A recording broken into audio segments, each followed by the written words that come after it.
أعوذ بالله من الشيطان الرجيم. بسم الله الرحمن الرحيم.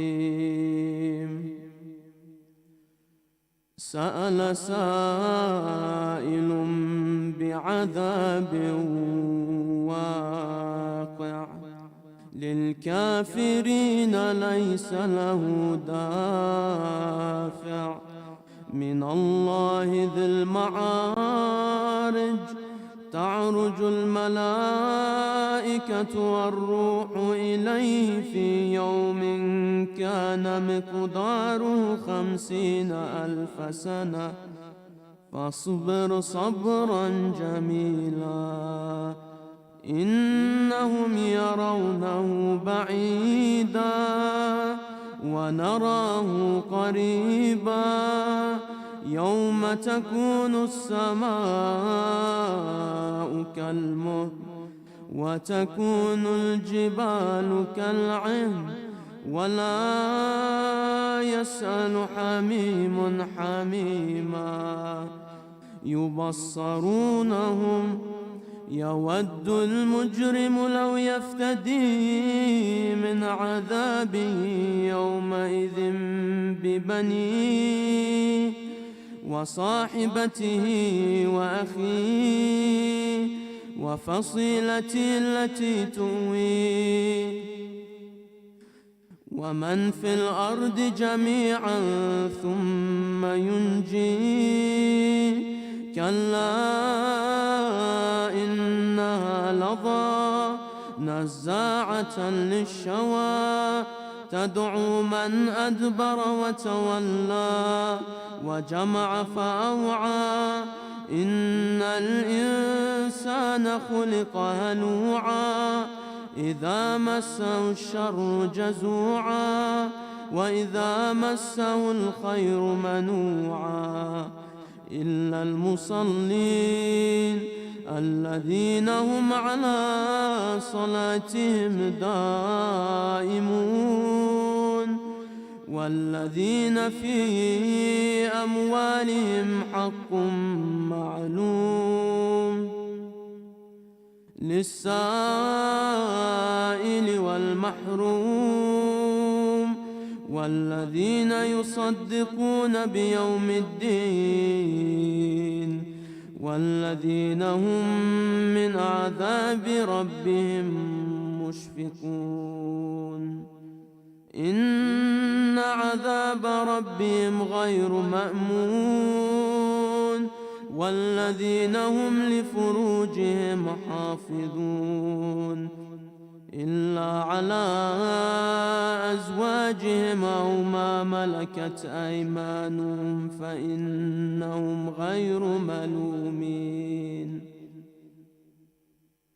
فمن ابتغى وراء ذلك فأولئك هم العادون والذين هم لأماناتهم وعهدهم راعون والذين هم بشهاداتهم قائمون والذين على صلاتهم يحافظون أولئك في جنات مكرمون فما للذين كفروا قبلك مهطعين عن اليمين وعن الشمال عزين أيطمع كل امرئ منهم أن يدخل جنة نعيم كلا إنا خلقناهم مما يعلمون فلا أقسم برب المشارق والمغارب إنا لقادرون على أن نبدل خيراتهم وما نحن بمسبوقين فذرهم يخوضوا ويلعبوا حتى يلاقوا يومهم الذي يوعدون يوم يخرجون من الأجداث سراعا كأنهم إلى نصب يوفضون خاشعة أبصارهم ترهقهم ذلة ذلك اليوم الذي كانوا يوعدون صدق الله العلي العظيم. أفلح من صلى على محمد وآل محمد.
Warrior, so full of grace, fighting for justice in that sacred place.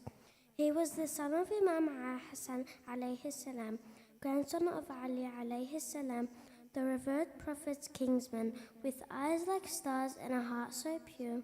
He stood by his uncle, Imam Hussein alayhi salam, for sure. On the plains of Karbala, the battle raged. Qasim fought bravely, never once dismayed, his sword gleaming in the midday sun, as he fought for justice, for the truth to be won. He was just a boy, barely in his teens, but his courage and valor could not be unseen. He fought like a lion, fierce and bold, protecting his family, his faith and his soul. As the battle raged on, the enemy closed in. Qasim stood tall, ready to fight and to win. But alas, the odds were stacked against him, and in the end he fell, his light now dim. Imam Hussein alayhi salam watched as his nephew died. Tears streaming down his face, he cried for Qasim, so young, so full of life, cut down in his prime, in a world full of strife. But Qasim's sacrifice was not in vain. His memory lives on in every heart, in every vein. He is a symbol of courage, of faith, of love, a shining example of what it means to rise above. So let us remember Qasim, the young warrior, whose spirit still burns bright in Karbala's hollowed interior, and let us honor his memory in all that we do. For his story is timeless, his message is true.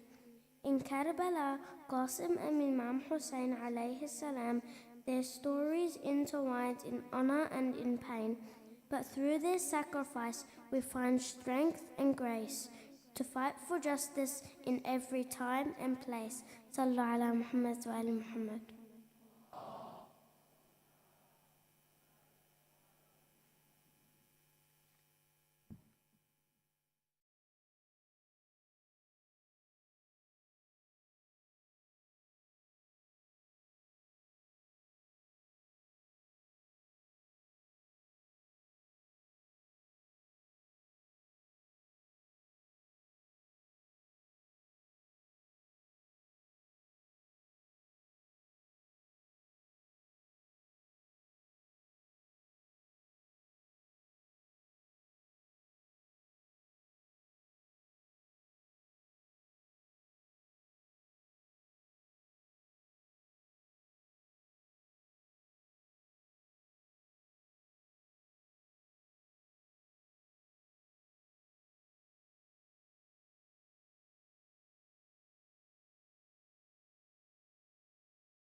أعوذ بالله من الشيطان الرجيم بسم الله الرحمن الرحيم الحمد لله رب العالمين وصلى الله على سيدنا ونبينا وحبيب قلوبنا وطبيب نفوسنا أبي القاسم محمد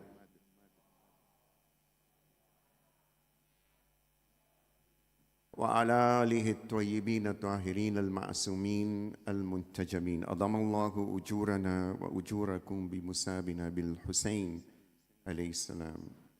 Respected sisters and brothers, Assalamu alaikum wa rahmatullahi wa barakatuh. I would like to send our condolences to the master of our time, the wali of Allah, and the Imam of our time, Mahdi Sahibu Zaman, Ajalallahu Farajum Sharif, with a loud salawat, Allah Muhammad wa Ali Muhammad.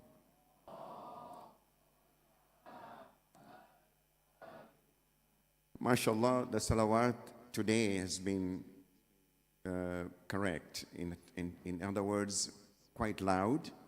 And I just want to mention something about salawat that I read in one of the tafsir books. Notice that we have been blessed with our imams because they have taught us how to speak to Allah subhanahu wa ta'ala.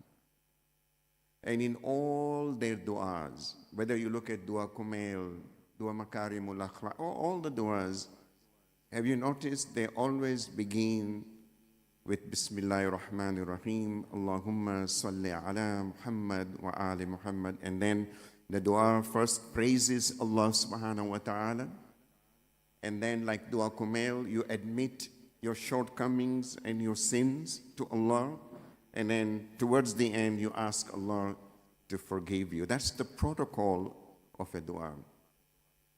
So one of the traditions tell us that any supplication that does not start with Bismillahir Rahmanir Rahim, that supplication does not go through the arsh of Allah.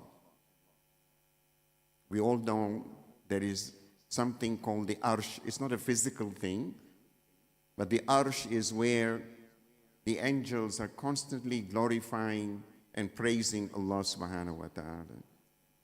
So any dua that does not start with Bismillahir Rahmanir Rahim, it would not go through the arsh. It will bounce back. And that is the reason why salawat is very, very important. As I mentioned yesterday, it is a cure for our diseases and illness. Recite aloud salawat Muhammad wa ali Muhammad.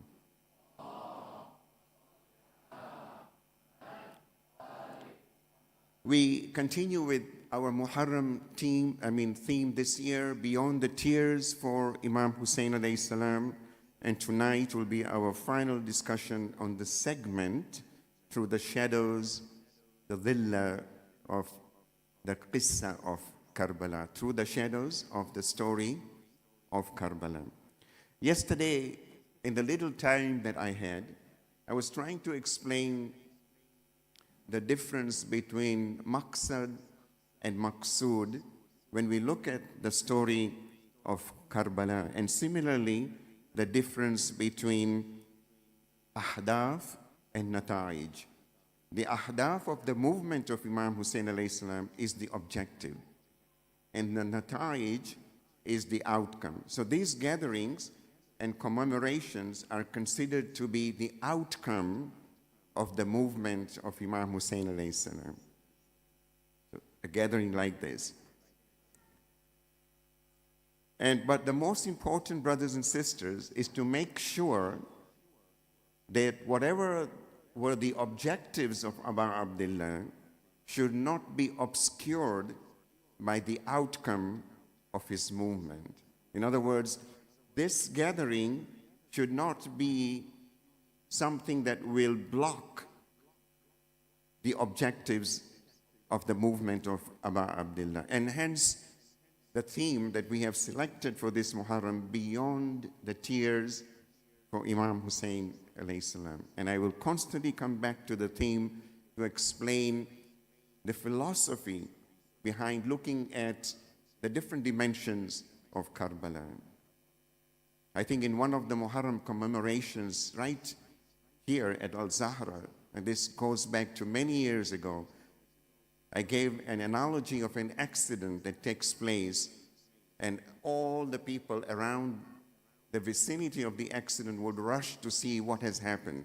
But each one will give his or her own report of the accident, depending on the character and the personality of the person. If there is a person who is scared of blood, will not speak about the blood that was at the scene of the accident, will try to shy away from speaking about the blood. And that all depends on the personality of the person. Karbala has many dimensions.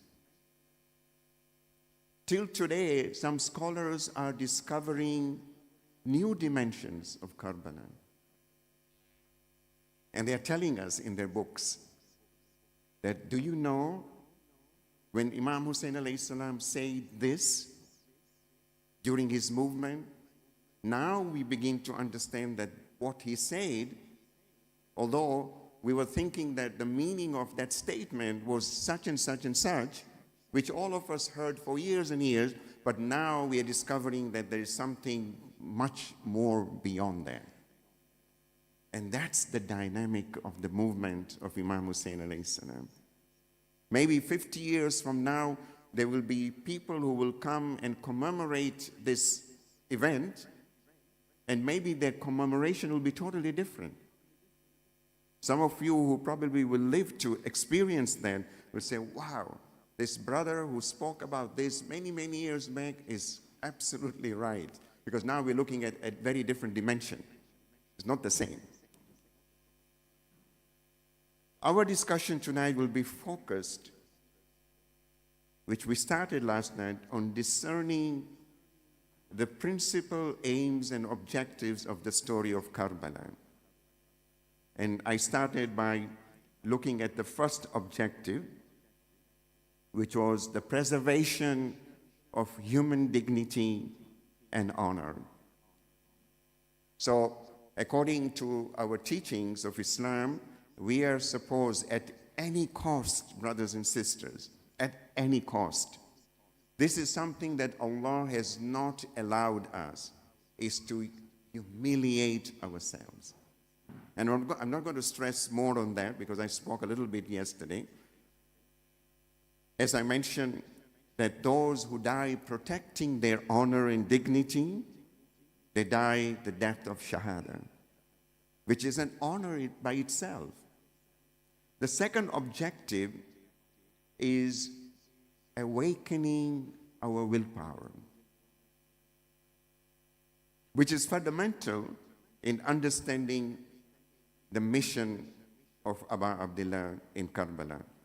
This dimension or this objective highlights the importance of willpower alongside intellect. So intellect by itself, I'll give an example in order for you to understand, for us to understand this better. Intellect by itself is not enough to come up with the proper action.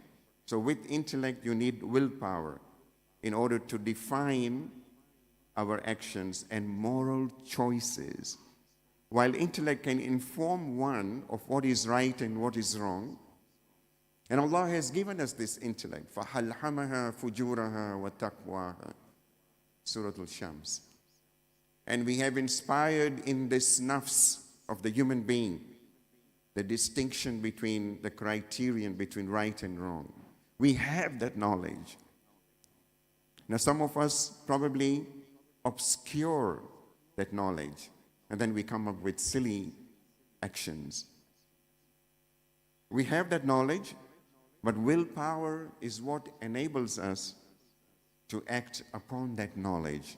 Without willpower, we will not be able to act upon that knowledge. I'll give an example, a simple example of a very knowledgeable doctor who understands the harms of smoking.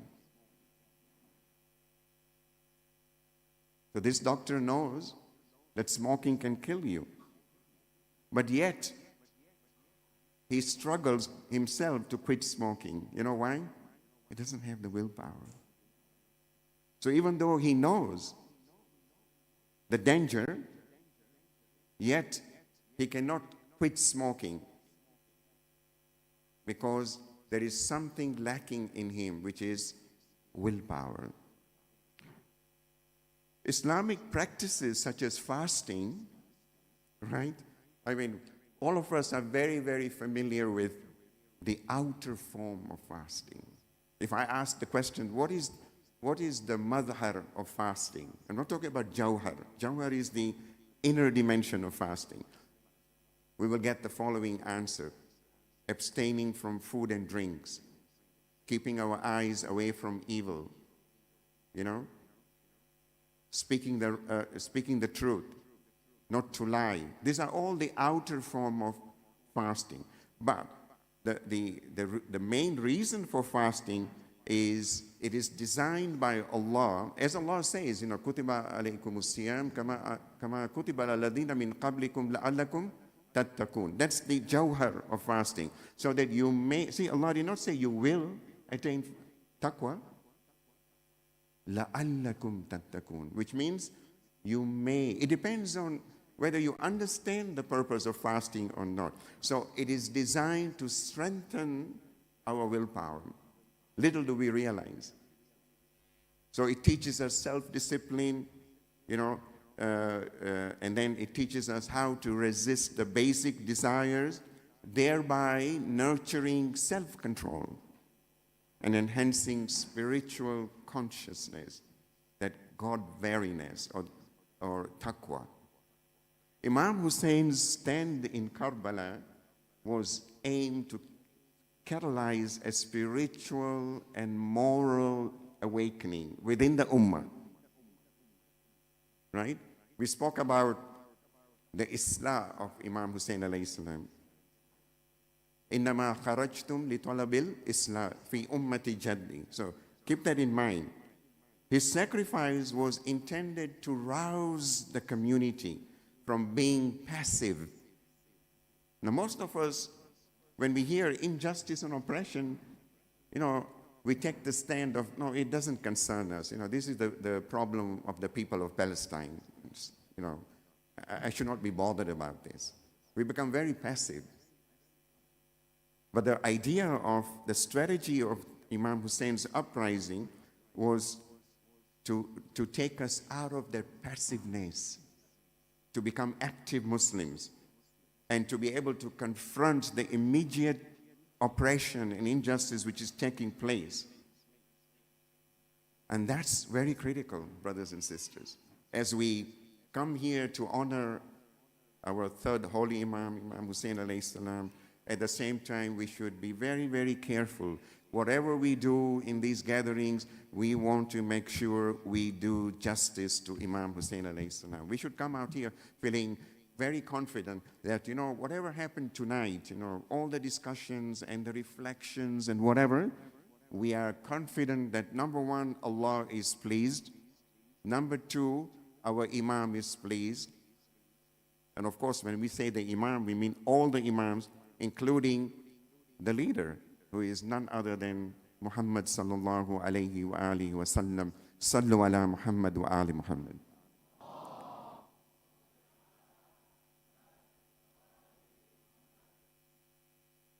Now, brothers and sisters, we are coming to another very, very critical objective. Because most of the time when we speak in public, we forget the role that the women play in Islam. We completely forget. And this was one of the objectives of Abu Abdullah. And what is the objective? Restoring the missionary role of Muslim women in every community. Thereby, what he did was to reinstate the significant position within both human society and the Islamic religious framework. When we look at this objective, immediately we can have a contrast. What's the contrast? Look at the treatment of women during the period of Jahiliyyah. And Islam is the only religion, and I stand here to be challenged, is the only religion that brought profound changes to the status of women. The women play a very important role in the propagation, in the development of societies, and I'll give you some of the examples, and you will be amazed. Islamic teachings challenge these oppressive norms and practices. You can go into history and read how the women were treated in that period. Why Islam did that? In order to affirm the women's dignity. And the outer form of the women's dignity is the hijab. This is the madhar of the dignity of women. But behind that veil, oh my God, there is modesty, there is dignity, there is honor that I cannot explain. If someone comes to a sister and says, tell me why you wear the hijab, he says, you don't see what is behind my veil. That would be $1 million answer. And only if we know about it, right? The Quran mentions many things about hijab. And at the same time, this revolution and Islam as a religion, and remember one thing, brothers and sisters, look at the connection with Karbala here. And I'm talking very passionately about this. Look at the connection. What was Imam Hussein's principal objective of his movement? To restore the religion of Islam the way it was presented by our Prophet. And one of the teachings of the religion of Islam was the dignity and honor of women. And Imam Hussein alayhi salam, the whole revolution had this objective as well. He wanted to bring dignity and honor to the women. Shahid Mutahari, for those of you who read his books, an amazing scholar, rahmatullah alayhi, amazing. In his book, The Rights of Women in Islam, you can Google on the internet and you can read it free online. He sheds light on this perspective. Debates started to arise, questioning whether a woman was even recognized. There was a time when women were not even recognized as human beings. Astaghfirullah. There was a time like that. And the remnants of that kind of mentality is still there today. So some believe, and some of the people that during those old days believed that a woman was half human, while others degraded her to the status of a cursed entity.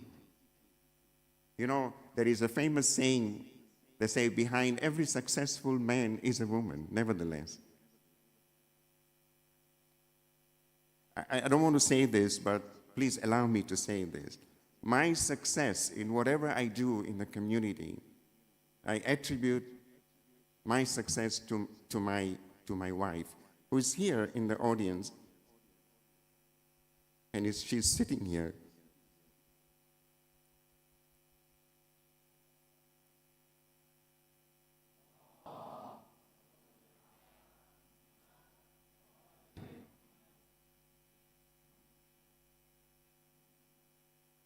So women were often viewed as sources of disgrace in the society. Many were even buried alive, as you can read in the Quran. You know, Allah subhanahu wa ta'ala says in a very beautiful way, what wrong did the child do that you thought it was a disgrace in the society? And when you were burying her, the hand was sticking out from the ground, from the burial site. In other words, that was a sign to say, what wrong have I done? The child could not speak. Yet it was only the religion of Islam. And look how people are bashing Islam. Look at the Islamophobia all over the world. It's a violent religion, it's this. The only religion that restored the dignity of women, the rights and the esteemed position that the woman rightfully deserves based on the creation by Allah is the religion of Islam. Sallu ala Muhammad wa ali Muhammad.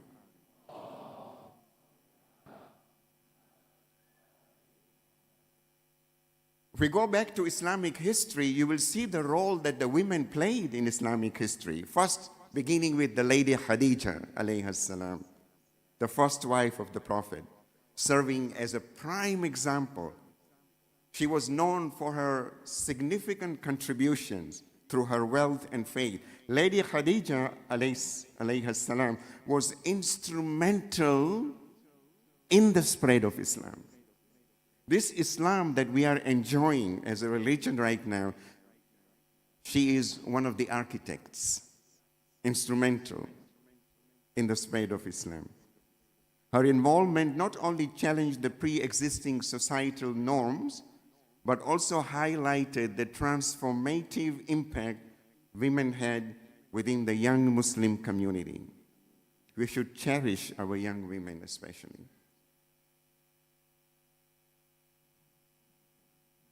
And the Prophet ﷺ himself, in many sayings of his, acknowledged that Islam's foundation was significantly supported by the Lady Khadija's contributions, alongside the shuja and the valor of Amir al-Mu'mineen, Ali ibn Abi Talib, salawatullahi wa salamu alayhi, sallu ala Muhammad wa Muhammad.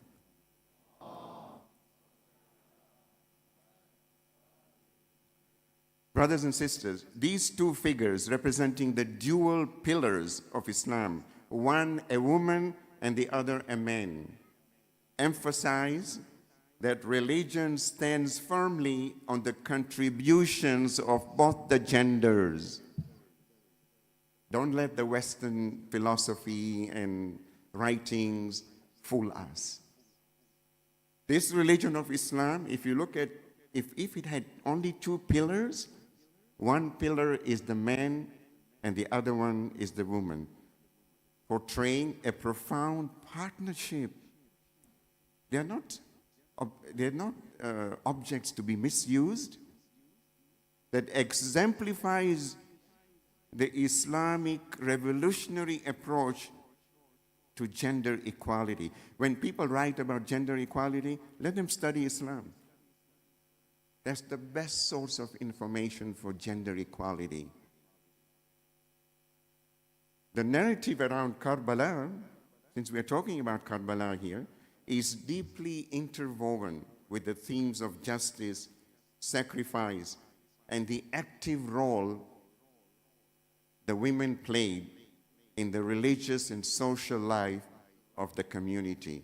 And Imam Hussein's decision, people are asking the question, why did Imam take the women? Scholars, Orientalists, are writing books about Imam Hussein's movement. So one thing we still don't understand, why did the Imam take women with him? If I say to you, it was Allah's decision that Imam should take the women also. And Allah should not be questioned. They still don't understand. But look at the strategy. To involve the family members in this significant event was a profound demonstration of the integral role of women held within Islam. Imam Hussein wanted to show the community that don't disregard the women. They also have to play a role in Islam and in shaping the Muslim community, countering any misconceptions, whatever. Now, this deliberate inclusion by Imam Hussein alayhi salam highlights a pivotal Islamic principle that true social reform, because that was the purpose of the revolution, was to bring about reformation. It was a reformation project. Islah, litalabil Islah fi ummati jaddi, is the reformation project, was the true social reform and spiritual awakening that cannot occur without the active participation of women.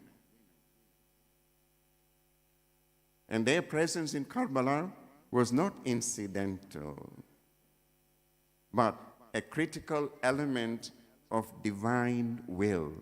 As I mentioned, it was Allah who decided that the Imam should set out with women, emphasizing that his mission was not merely about martyrdom. That's why we are talking about beyond the tears. His mission was not only about martyrdom, but also about setting a precedent for enduring leadership and advocacy.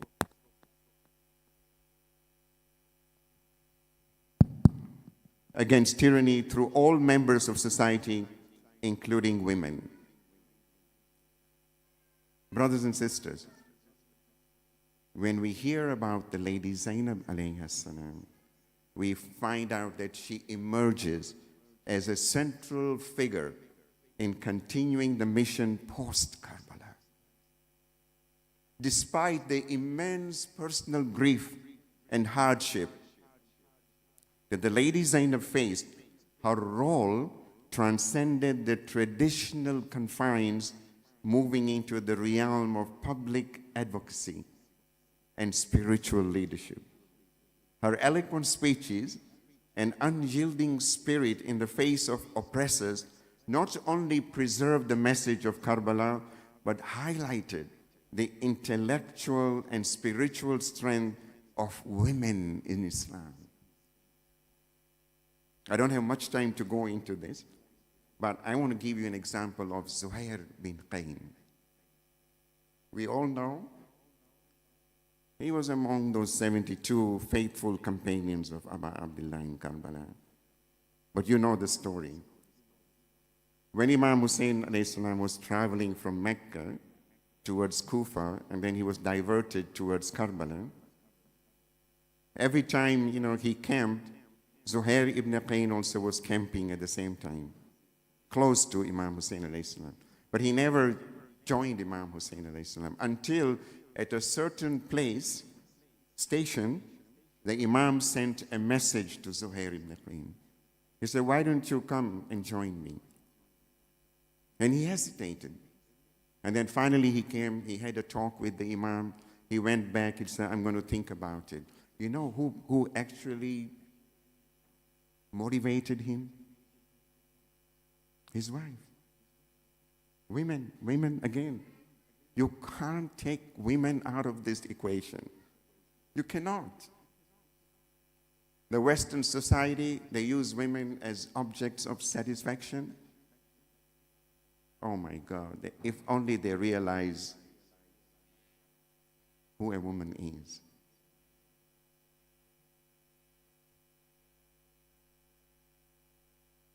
Now this brings us to some of the sermons and speeches of Abu Abdullah Imam Hussein alayhi salam. This is how we discover what is beyond the tears. I know from the first night you've been hearing this theme, what is Brother Ali going to be talking about? Well, what is this thing he's talking about beyond the tears and beyond the tears every day? The only way to discover them is to go through the eloquence of Imam Hussein's speeches. I'm going to cover just one part of the speech tonight and I'm going to end. But we need to ask the following question first. How did Imam Hussein alayhi salam come to know that Muawiyah Mal'un has died? No one sent him a message saying, "Oh, Hussein ibn Ali, I'm sending this message to inform you," because according to the treaty of Imam Hassan alayhi salam, Imam Hussein was supposed to be the Khalifa of the Muslims. He was already the Imam. Whether, the Imam Hussein alayhi salam, Hussein ibn Ali was sitting, standing, talking, eating, he's still the Imam. No one can deny that. How? When he was summoned by a messenger sent by Walid ibn Utbah, who had received a letter from Yazid asking him to get allegiance from Ba'iyah, from Imam Hussein. Otherwise, if he refuses, to threaten him that he would behead him and send his head on a plate to Yazid Mal'un. When Imam Hussein received that invitation from Walid through a messenger, he said, "Inna lillah wa inna ilayhi raj." He knew at once Muawiyah is dead. He says, now the bala has started. He was anticipating that. This part of history that I'm going to mention is very, very important. Very important. The people of Sham were pretty much brainwashed. Like I mentioned the other day about the forgery and the lies about the Palestinian people and their rights and the human rights of the Palestinians. We have been fed with forgery and lies for years and years. Now is the time to say no more. We are Muslims. We're not going to accept all this falsehood. We are supposed to stand up to the truth. It's too much. Too much has been going on. And we have been just complacent, year by year. No more anymore. But this brainwashing was going on during that time. And Sham, which is present-day Syria, was much bigger than what Syria is today. It had actually covered Palestine, Lebanon, and all those areas around Palestine. So geographically, it was much bigger. The Islam that the people received in Sham was according to the Islam preached by the Banu Umayyah, which was diametrically opposed to the true Islam preached by our Prophet sallallahu alaihi wasallam. And Imam Hussein saw all this. Just to give you an example, when the news reached Sham about the martyrdom of Imam Ali alayhi salam, which took place inside the masjid of Kufa. We all know the story. People in Sham, I just fasten your seatbelts if you really want to hear this. People in Sham were saying, did Ali ibn Abi Talib ever pray? Wow. Look at the level of brainwashing. They could not believe that Ali ibn Abi Talib entered a mosque. Ajib. We all know the story of Zainul Abidin, alayhi salam, our fourth Imam Zainul Abidin, when he was confronted by an old man in Sham, when he was still a captive. The old man started to curse him, throwing words at him, as if the Imam was someone who left the religion. He became, as if the Imam was, astaghfirullah, an apostate, and not a reputable person. Because of the brainwashing, of course. The Imam, this is the way we need to behave.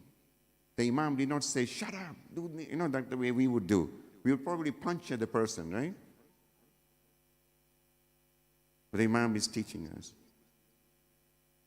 The Imam listened carefully and then told him, have you finished? He says, yes, I am. He says, Awama qara'ta al-Quran? Have you read the Quran? He says, yes, Naam, but I'm a hafiz of Quran. Imagine that old man he knew the Quran from the front to the end, to the cover, to the back cover. The Imam said, أَوَمَا قَرَأْتَ الْقَوْلُهُ إِنَّمَا يُرِيدُ اللَّهُ لِيُذْهِبَ عَنْكُمُ رِجْسَ أَهْلَ الْبَيْتِ وَيُطَهِّرَكُمْ تَطْهِيرًا صَلُّوا عَلَى مُحَمَّدٍ.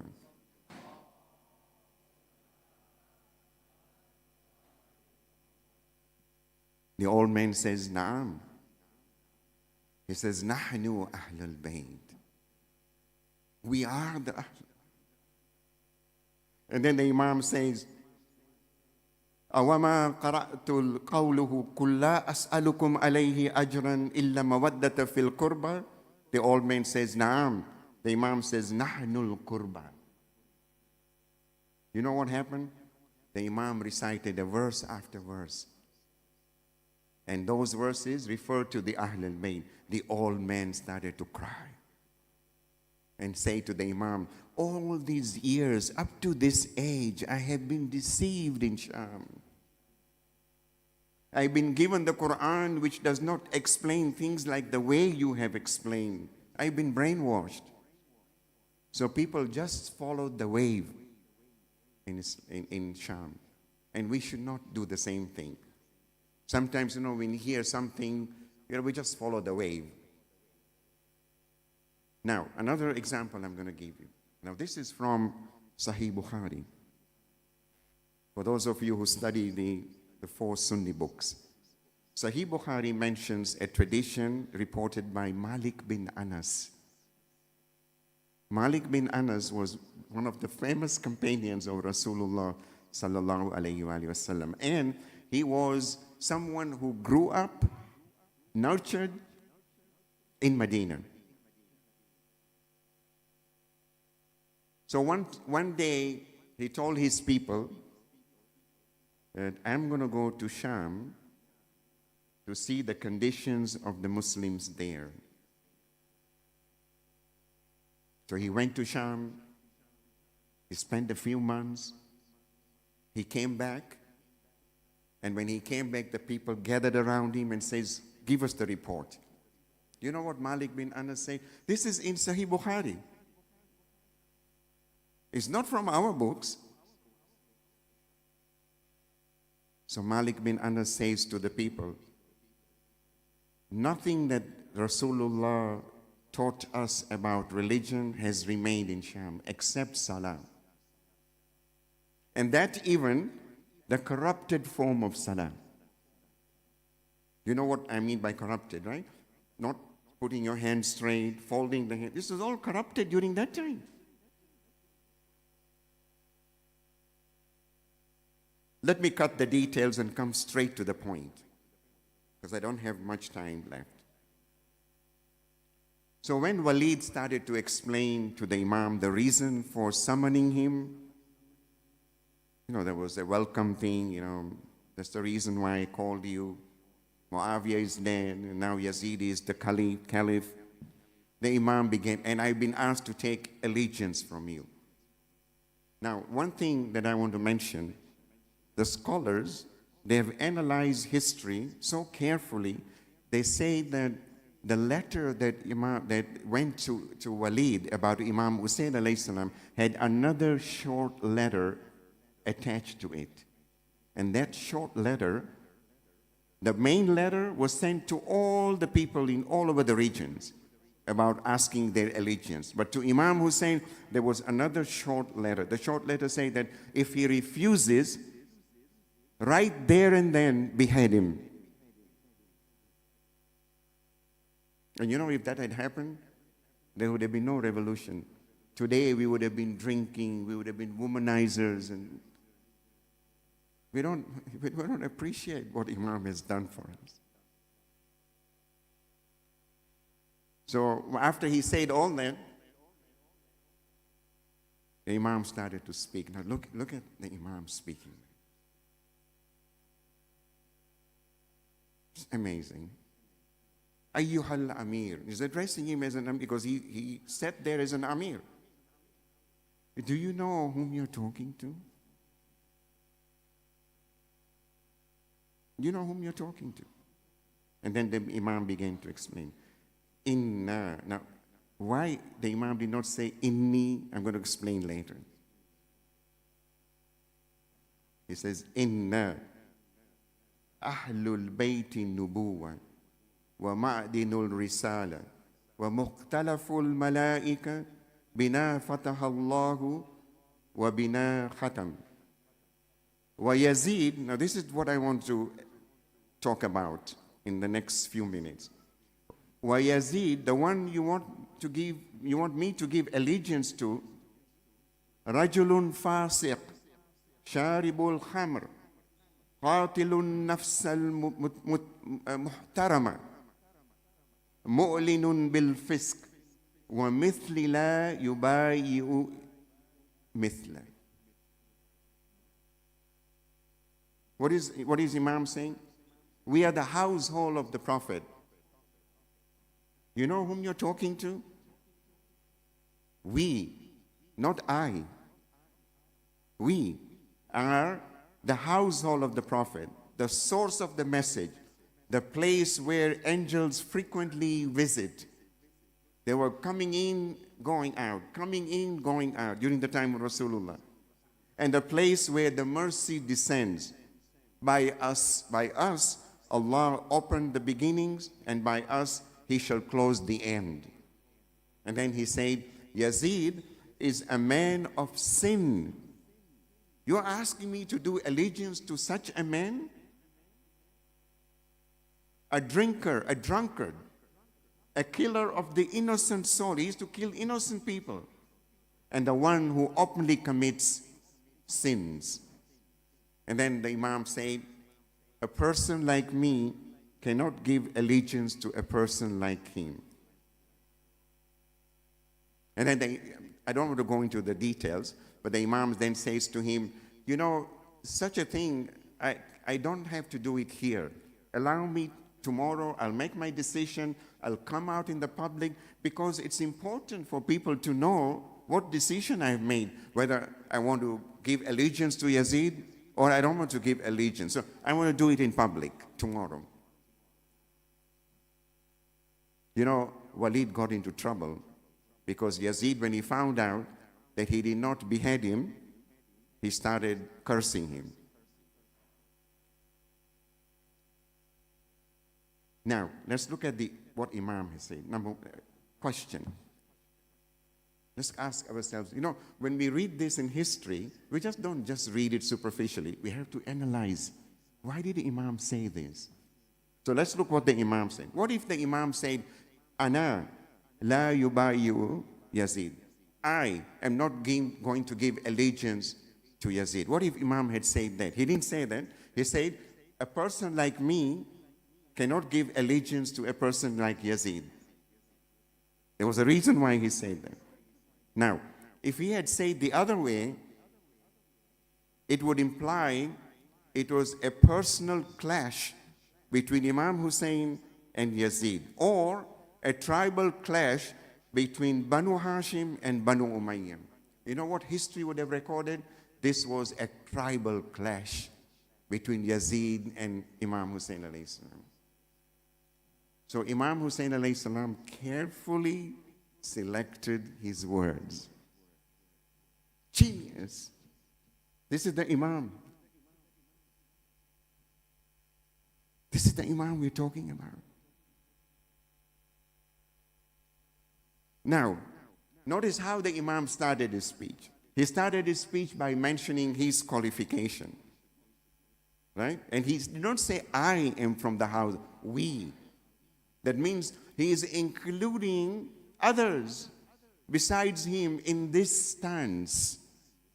The stance was not the stance of Abu Abdullah only. Let's not misunderstand here, brothers and sisters. He's including others, and we'll talk about who are the others. So he first began by mentioning his qualifications. See, he made it very clear to Walid, these are our qualifications. And then he spoke about the qualifications of people like Yazid, or the qualifications of who Yazid is. And then saying, anyone like me cannot give allegiance to anyone like Yazid. Not only Yazid, but anyone sinful like him. So if there was another sinner other than Yazid, people would ask the question, would Imam Hussein alayhi salam give his bay'ah to that person? No, according to this statement. This is a high level of eloquence for scholars who examine this speech. I hope you are all with me so far. So this means that if Imam Hassan alayhi salam, we speak a lot about Imam Hassan in his treaty, right? Why did he sign his treaty? Why did he do this? Why did he fight Muawiyah? Karbala would not have taken place. We would not have to bother about these 10 days of commemoration. No. Brothers and sisters, we are already intellectuals. We Muslims, the Prophet saying, you should have a high level of intellect. Don't accept these kind of stories. These are forgery and lies and all that. Those days, as I mentioned before, are gone. So it means if Imam Hassan was in that situation, he would also say, a man like me would not give allegiance to a man like Yazid. If Imam Zainul Abidin was in the place of Imam Hussein, he would have said the same thing. If Imam Muhammad al-Baqir alayhi salam, he was in the place of Imam Hussein, he would have said the same thing. One Imam after the other, until the last Imam, they all would have said the same thing. A man like me would not give allegiance to a man like Yazid. So not only himself, anyone like him. We all want to be like him. What was our first segment of the discussion? Al-Khutuwat al-Nahw al-Hussein. You know why I chose that segment? It's because we all want to be like him. We want to follow his footsteps. But if you want to follow his footsteps, there is a price to pay. It's not easy. What is the price we have to pay? Any stance we take should be the same stance like Abu Abdullah, Imam Hussein alayhi salam. So anyone like him, we want to be like him? Yes. We would have taken a stand against Yazid. But we have the Yazid today. And I'm asking this question to myself first. Where are you, Brother Ali? You have a Yazid. You have Karbala, you have Yazid. You want to be like Imam Hussein alayhi salam. But how come you can't take a stand like Abu Abdullah? Imam Hussein did not say, I would not give allegiance to Yazid. He said, anyone like me would not give allegiance to anyone like Yazid. That means not only Yazid, we have the Yazids of today. And this stands, brothers and sisters, I'm underlining this, will remain and not change until the end of the world. The truth will remain as truth, and falsehood will remain as falsehood. It will not change, but people will change. I and you will change. But this principle of Imam Hussein alayhi salam, don't expect it to change. It is stamped by Allah subhanahu wa ta'ala. Some of us will step out of the truth and step into falsehood because of one problem that we all have, and I'm going to expound on this in the subsequent night. The problem is, most of the time, our intellect is overpowered by desire, shahwa. You know, there's an ayah in the Quran. in Surah Al-Saf, I think, if I'm not mistaken. Allah, maybe I'm wrong, but Allah is saying, haven't you seen those who have taken their base desires as their gods? Some people worship their desire. And when you worship the desire, you seal your intellect. And this is the biggest jihad we need to fight. Learning these lessons from the event of Karbala. I just want to mention something very quickly, because the next speaker is waiting here. I want to mention very quickly the story of Habib ibn Mazahir. We all know that he was in Karbala and he was with him. He was a very old man, Hafiz of Quran, but not the understanding that the kind that we have of the Quran. High level of understanding, because they learned from their leaders, from the Imams. Now, why I'm mentioning this? Because we have to look at what kind of a role model Abu Abdullah was to his companions, such that they did not want to leave him, even if they were killed, cut into pieces, burned, alf marra, 1,000 times. Why? We need to ask the question. Because the Imam's actions and his role as a role model was such that they would not flinch even an inch. They didn't leave him. When Imam told them to leave, they said no.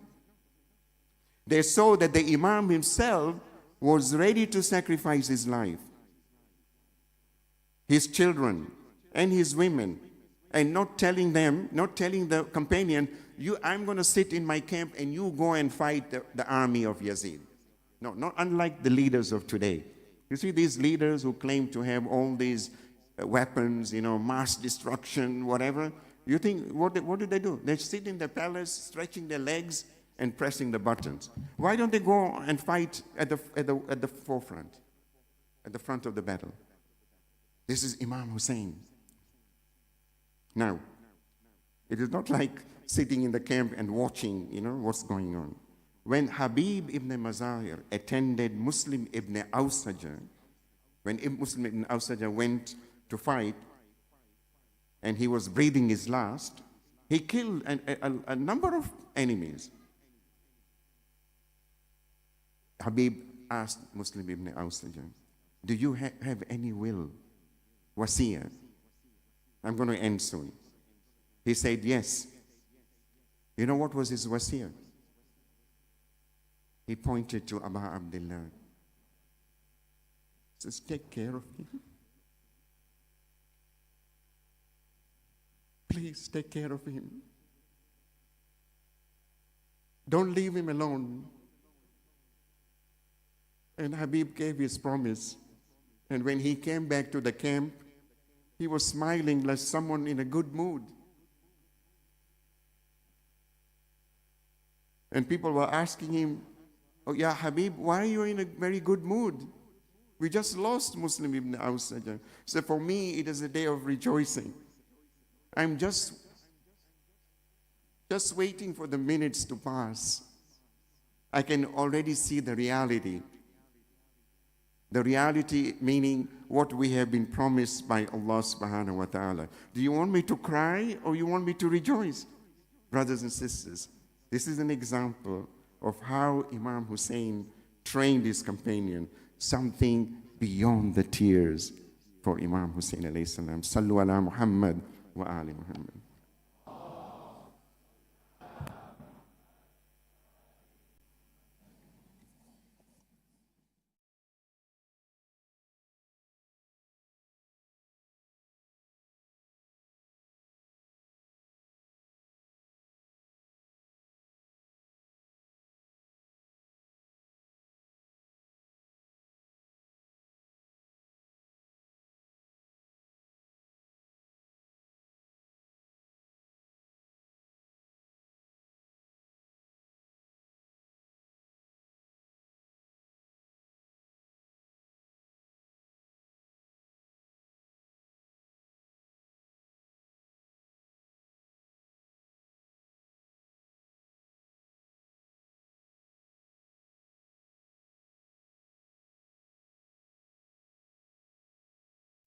صلى الله عليك يا سيدي ويا مولاي يا رسول الله.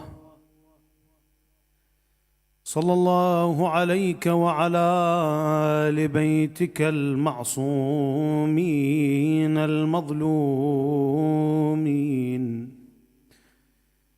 لعن الله الظالمين لكم سادتي من الأولين والآخرين.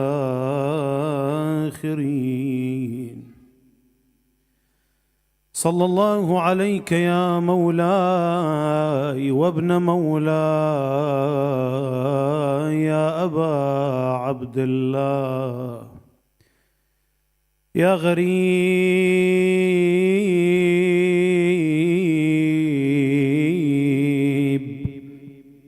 يا مظلوم،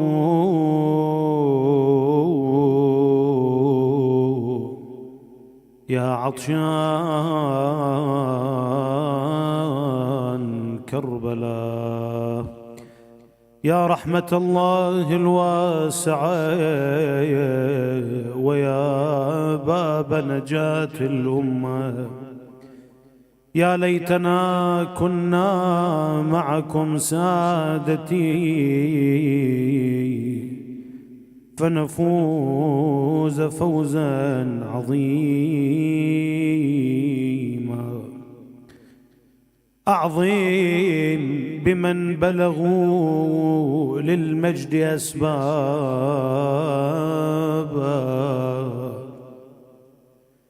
حتى غدوا لسماوات العلا بابا.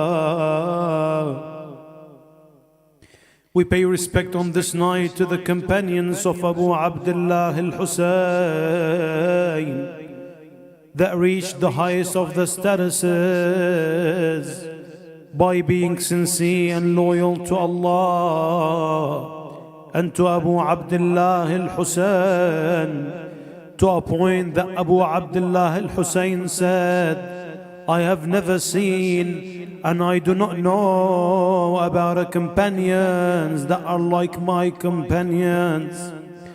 بين الضلوع أحب الله من نقشت فأصبحوا لرسول الله أحبابا. They took the words of Rasulullah as role models. That Rasulullah said, أحب الله من أحب حسينا. Allah loves those who love Hussein. They took that as a role model and they became the loved ones by the Prophet himself. عن مثلهم عقمايات أم الزمان فلم تنجب بإخلاصهم في الدهر أصحايا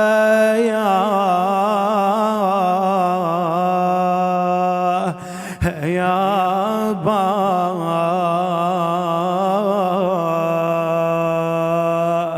من كل شيخ بعزم شب صارمه وكل طفل بنيران الوفايا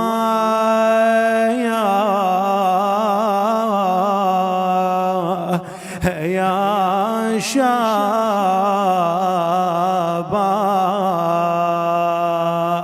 From the age of 13 years old to the age of 90, the companions of Al-Imam Al-Hussein showed strength and courage defending the message of Allah.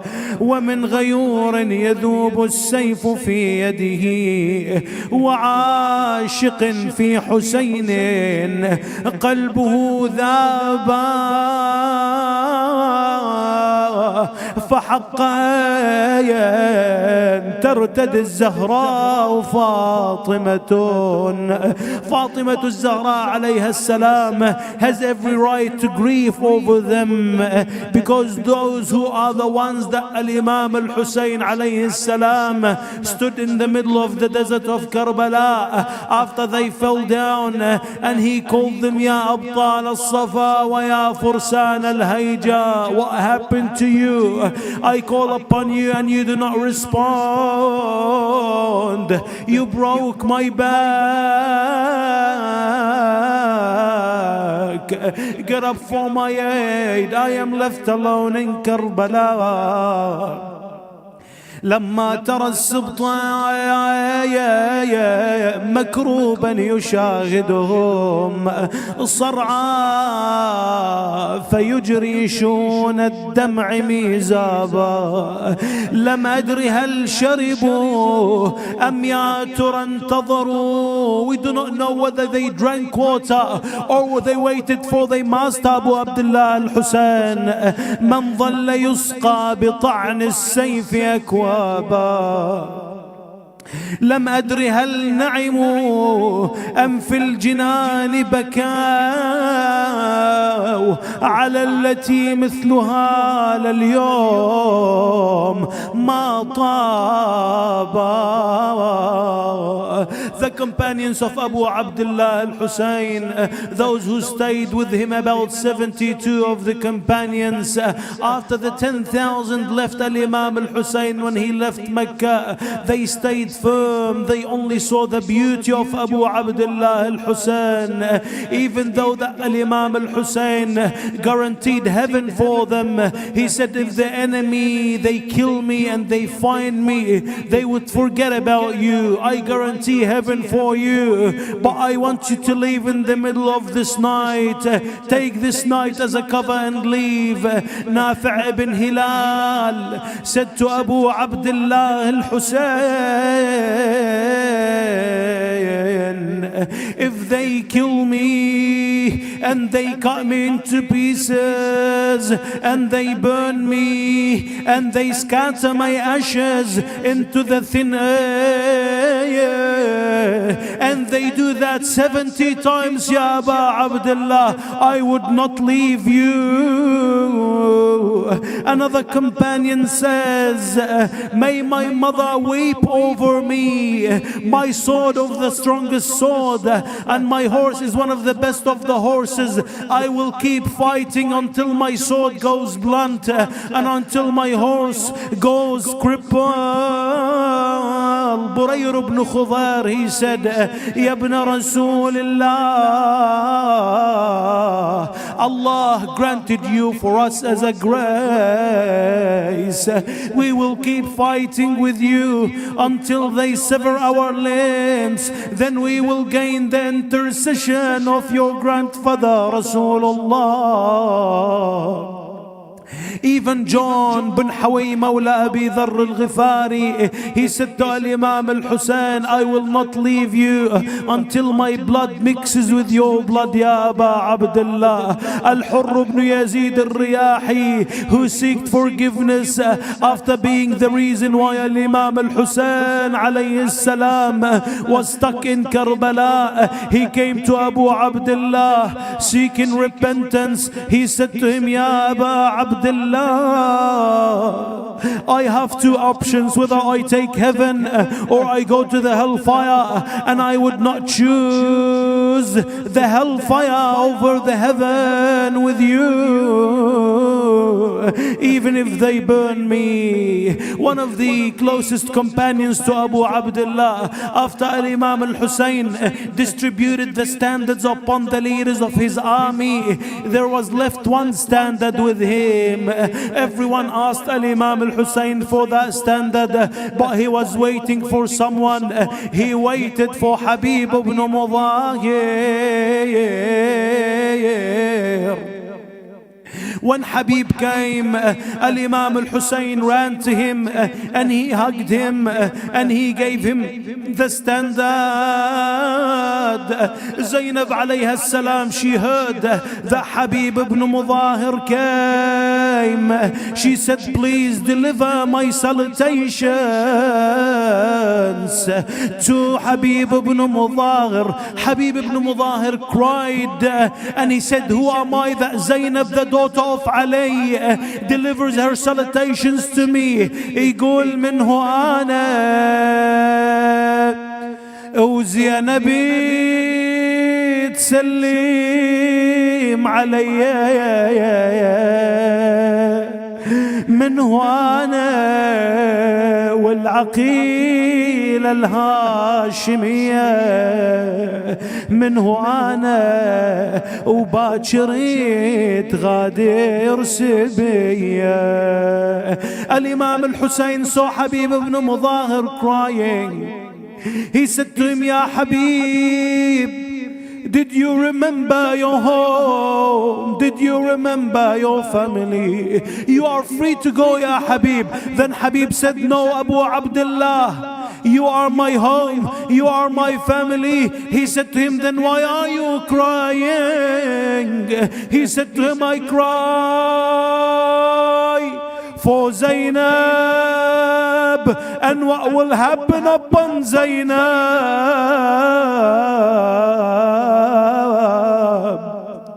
Habib ibn Mudahir's brother, he was in his tent.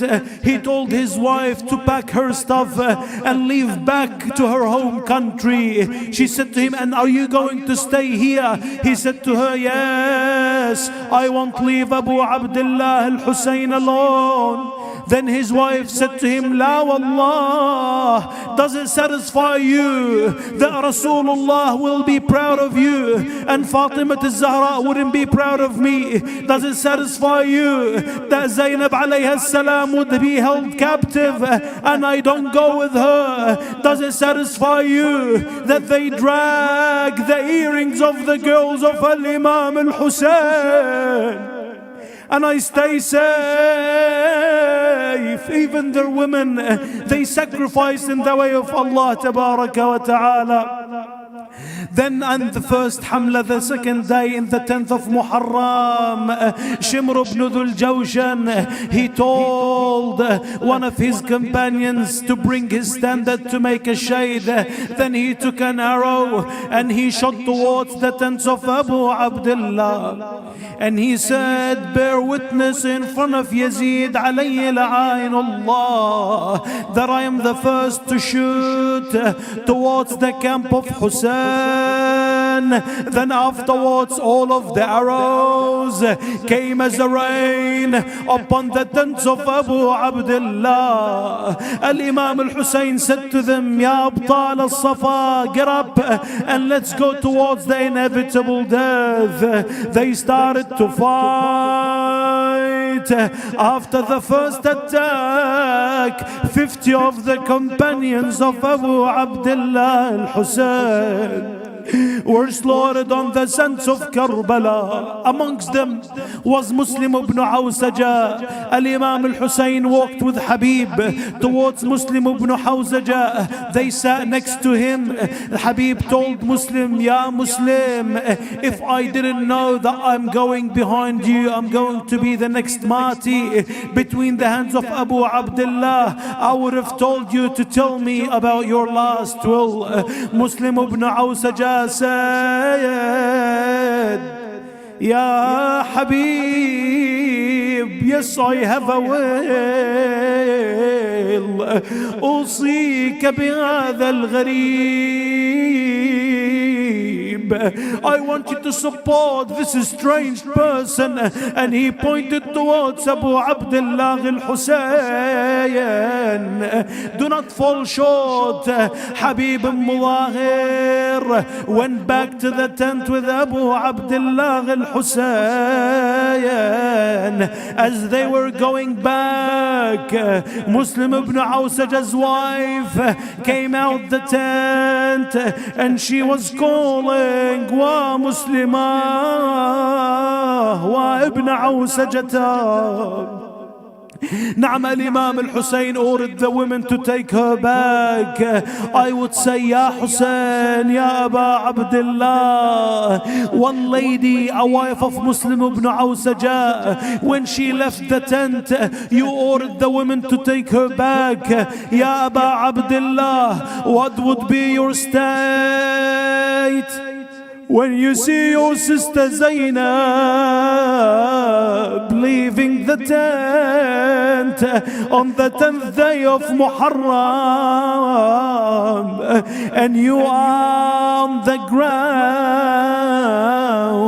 you couldn't move a limb, and she came out calling Wa Husayna Wa Sayyidah Wa Kha. She came to Abu Abdullah al-Hussein. She sat next to him. His tongue was like a dry stick. Shafatahu dhabulata. She sat next to him and she put her hands on the Abu Abdullah al-Hussein and she called, Allahumma taqabbal minna hadha al-qurban. Oh Allah, accept this sacrifice from us. Then she started to speak to her brother. She said to him, Ya Hussein, talk to me by the name of our grandfather Rasulullah. He didn't respond. Talk to me by the name of our father Ali. He didn't respond. Ya Aba Abdullah, talk to me by the name of our mother Fatima. Al-Imam al-Hussein opened his eyes. He said to her, Zainab, you broke my heart and you added to my grief. Go back to the tent and look after the children and the women. She said to him, Ya Aba Abdullah, when our grandfather Rasulullah was martyred, we did seek refuge in our father Ali. When our father Ali left, we did seek refuge in our brother Al-Hassan. When our brother Al-Hassan died, we came to you. Who are we going to seek refuge after your martyrdom? اتقل يا خويا بقيت محيرة واصفج باليدين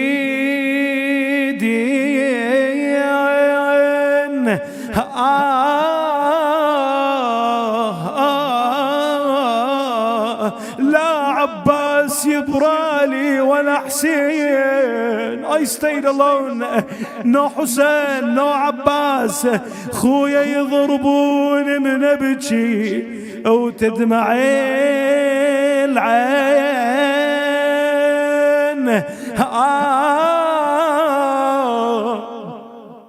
Every time I shed tears, Ya Aba Abdullah, they hit me with the tip of the spear. وتبقى عبرتي بصدري تكسر. Zainab came back to the tent. When she was about to arrive to the tent, the heavens changed.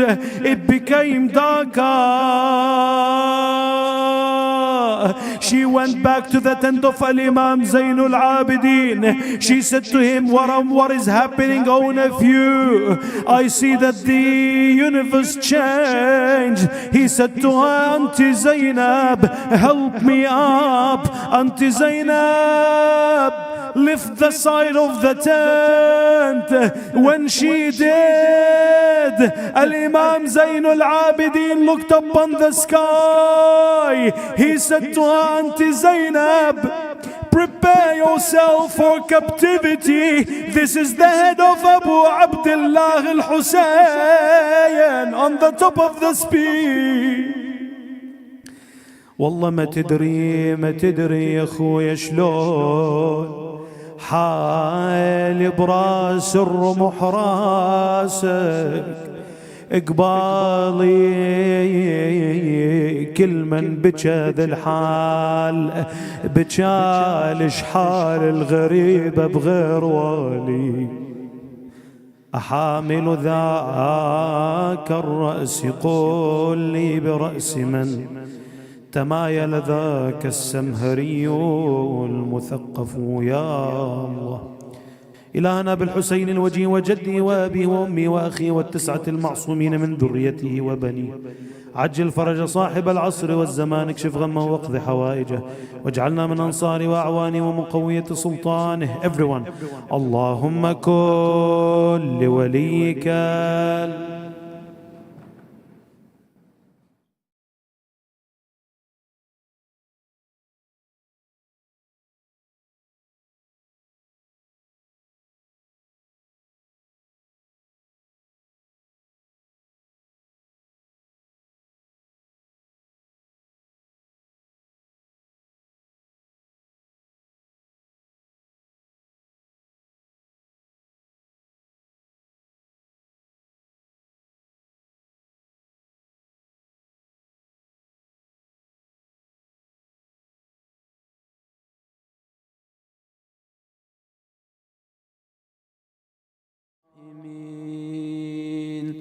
اللهم صل على محمد وآل محمد.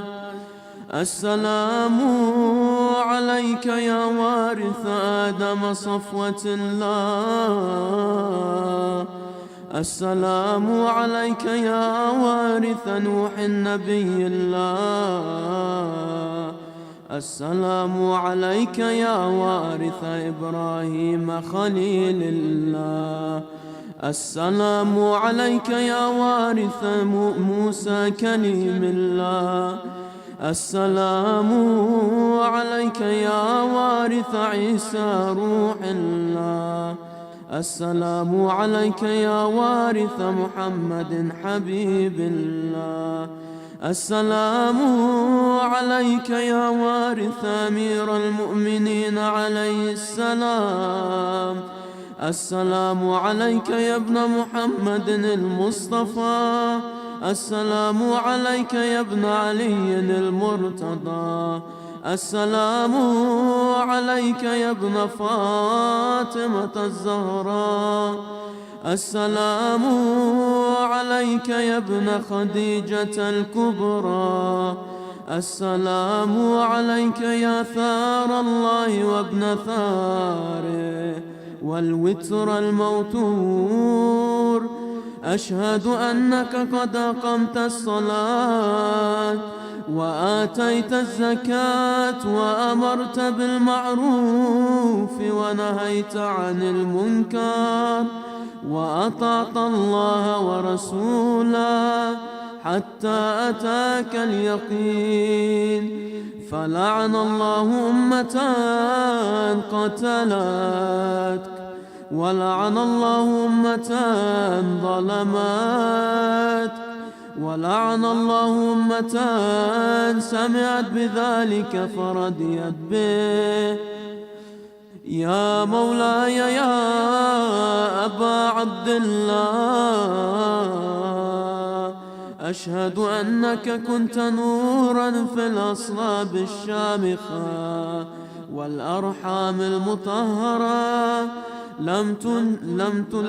لم تنجسك الجاهلية بأنجاسها، ولم تلبسك من مدلهمات ثيابها. وأشهد أنك من دعائم الدين وأركان المؤمنين، وأشهد أنك الإمام البر التقي الرضي الزكي الهادي المهدي. وأشهد أن الأئمة من ولدك كلمة التقوى وأعلام الهدى والعروة الوثقى والحجة على أهل الدنيا. وأشهد الله وملائكته وأنبياءه ورسله أني بكم مؤمن وبإيابكم موقن بشرائع ديني وخواتيم عملي، وقلبي لقلبكم سلم، وأمري لأمركم متبع. صلوات الله عليكم وعلى أرواحكم وعلى أجسادكم وعلى أجسامكم وعلى شاهدكم وعلى غائبكم وعلى ظاهركم وعلى باطنكم. بأبي أنت وأمي يا ابن رسول الله، بأبي أنت وأمي يا أبا عبد الله. لقد عظمت الرزية وجلت المصيبة بك علينا وعلى جميع أهل السماوات والأرض، فلعن الله أمة أسرجت وألجمت وتهيأت لقتالك يا مولاي يا أبا عبد الله. قصدت حرمك وأتيت إلى مشهدك، أسأل الله بالشأن الذي لك عنده وبالمحل الذي لك لدي أن يصلي على محمد وآل محمد، وأن يجعلني معكم في الدنيا والآخرة. وصلى الله على سيدنا ونبينا محمد وعلى آل بيته الطيبين الطاهرين.